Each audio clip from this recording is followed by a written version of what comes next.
次に姿勢を安定させる方法について見ていきましょう。従来の練習法では、主にキックで下半身を浮かせてバランスをとります。体の中で一番大きくて重い足を動かしていきますので、疲れますね。また、泳いでいるときはキックは見えません。そこで正しい足の動かし方を身につけるのはとても難しいんです。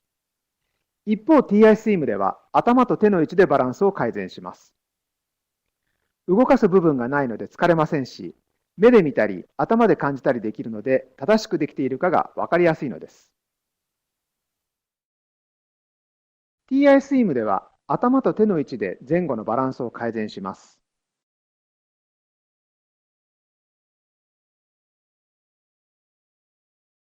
入水した手を肩より下に伸ばし、視線を下にします。そうすると下半身が浮いて、キックをしなくても体が水平になります。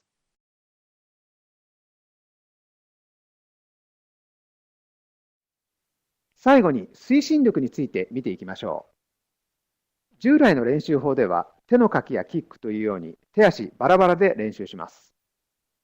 手については水中での手のかき方に集中するので、その時の水上の手の動かし方が分かりにくいんです。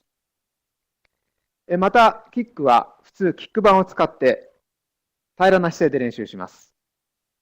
ところがクロールは必ず斜めの姿勢になっているので、足の動かし方も変わってくるんです。この違いに戸惑う初心者の方は多いですね。さらに練習すればするほど疲れるというのがキックの特徴です。一方、TI スイムでは入水する手を意識して左右の手を連動させることで水中の手を動かします。結果として書くことを意識しないでも進むことができます。また、手と足や体の回転をつなぐことで大きな推進力を得るようにします。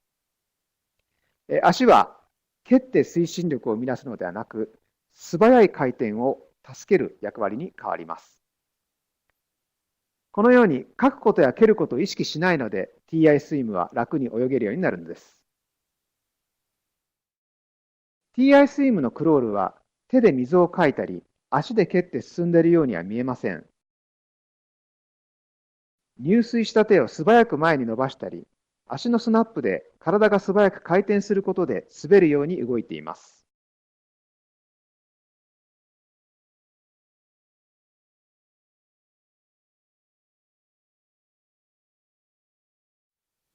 いかがでしたでしょうか。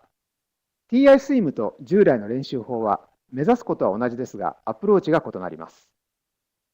TI スイムは大人が楽に泳げるようになるアプローチと言えます。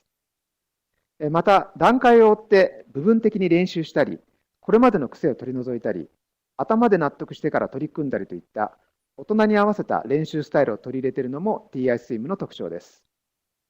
皆さんもぜひ TI スイムを体験して、その違いを感じてください。ありがとうございました。